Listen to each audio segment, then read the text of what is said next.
ये घटना दिसंबर 2014 की है, जब मध्य प्रदेश के इंदौर शहर में कंपा देने वाली सर्दी पड़ रही थी। शहर की गलियां कुहासे में लिपटी हुई थी और हर सांस मानो बर्फ का झोंका लगती थी। इसी दौरान इंदौर के एक कॉलेज में पढ़ने वाली छात्रा श्रुति माथुर अपनी लाइब्रेरी में बैठकर परीक्षा की तैयारी कर रही थी।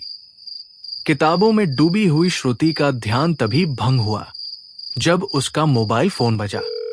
स्क्रीन पर उसकी मां का नाम चमक रहा था। श्रुति ने फोन उठाया तो दूसरी तरफ से घबराई हुई आवाज आई, श्रुति, तुरंत हॉस्पिटल पहुंचो, तुम्हारे भाई नकुल का एक्सीडेंट हो गया है। आवाज इतनी हड़बड़ाई हुई थी कि श्रुति का दिल धक से रह गया।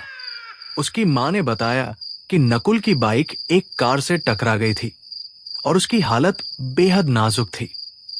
श्रुति ने बिना एक पल गवाए किताबें बंद की और भागते हुए हॉस्पिटल की ओर निकल पड़ी। हॉस्पिटल कॉलेज से ज्यादा दूर नहीं था, लेकिन वो रास्ता उस दिन उसे कभी खत्म न होने वाला लग रहा था। जब वो आईसीयू के बाहर पहुंची, वहां उसका पूरा परिवार बैठा था। सभी के चेहरे उतरे हुए थे। नकुल की हालत गंभीर थी। सभी की आंखें दरवाजे की ओर टिकी थी, जहां से डॉक्टर का आना था। कई घंटे बाद जब डॉक्टर बाहर आए, उन्होंने राहत भरी खबर दी, अब खतरे की बात नहीं है, नकुल खतरे से बाहर है। पर यह राहत ज्यादा देर टिक न सकी। जब नकुल को सामान्य रूम में शिफ्ट किया गया और श्रुति उससे मिलने गई, तो वो दृश्य किसी बुरे सपने से कम नहीं था।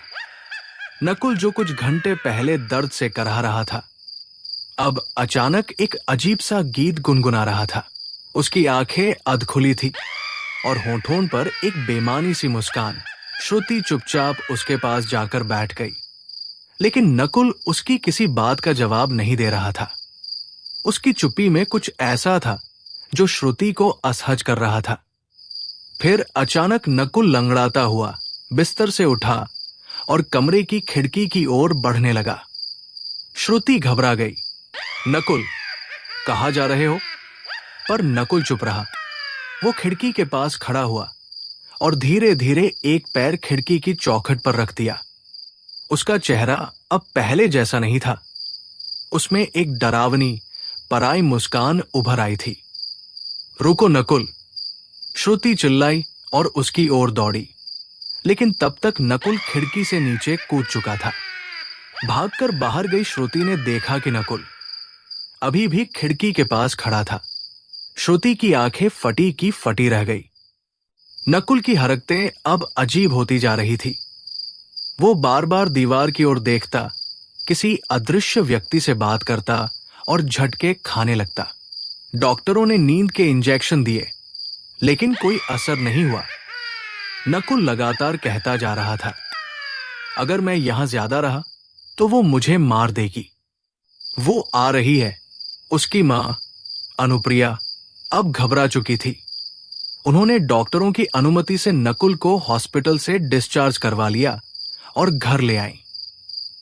घर पहुंचते ही नकुल कुछ घंटे गहरी नींद में सोया, लेकिन जब जागा तो पहले से भी ज्यादा भयावह था।